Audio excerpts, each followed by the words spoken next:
kayo ng pwesto. Left or right.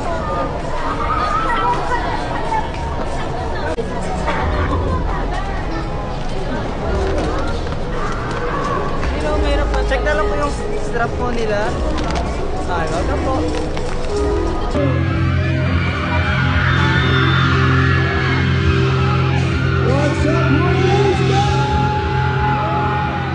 Diba yung sobrang sweet sa'yo pag kayong dalawa lang? Pero pag may ibang tao na pakilala niya sa'yo, kaibigan lang. To fall in love with secret. To fall in love with someone who's not sure about you.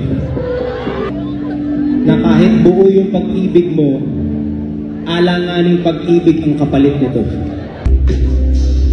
Yung makausap di pa rin sigurado.